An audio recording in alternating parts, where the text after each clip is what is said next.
এখানে আল্লাহ পাক বলছেন মানুষের মধ্যে কিছু মানুষ আছে যারা তাদের নফসটাকে আল্লাহর সন্তুষ্টির জন্য বিক্রি করে দিয়েছে। মূল থিমটাই হচ্ছে আল্লাহ পাকের সন্তুষ্টি অর্জন করা। কোনো কিছুকেই তারা আল্লাহ সন্তুষ্টির উপর প্রাধান্য দিবে না। যদি কোটি টাকার অফার আসে হারাম, সে সেটা রিজেক্ট করবে, আল্লাহ নারাজ হবে। একটা সুন্দরী মেয়ে যদি জেনার অফার করে, সে রিজেক্ট করবে, কারণ সে আল্লাহকে ভয় করে। সে আল্লাহ পাকের জমিনের উপরে গায়রুল্লাহ বা কুফফারদের তাগুতদের কোনো লজ ইমপ্লিমেন্ট করতে পারবে না, কারণ সে আল্লাহকে ভয় করে। সে ইকোনমিক লাইফে হালাল হারামের পরোয়া করে চলবে, কারণ সে আল্লাহকে ভয় করে।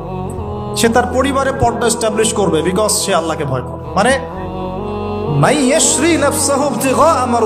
আল্লাহ পাকের সন্তুষ্টির জন্য নিজের নফসটাকে, জান মাল সবকিছুকে বিলিয়ে দিয়েছে। এই মানুষগুলোর সম্পর্কে আল্লাহ বলছেন ওয়াল্লাহু রাউফুম বিল ইবাদ। এই মানুষগুলোর প্রতি আল্লাহ পাক রাউফ হবেন, কোমল নরম সফট হয়ে যান। সুবহানাল্লাহ।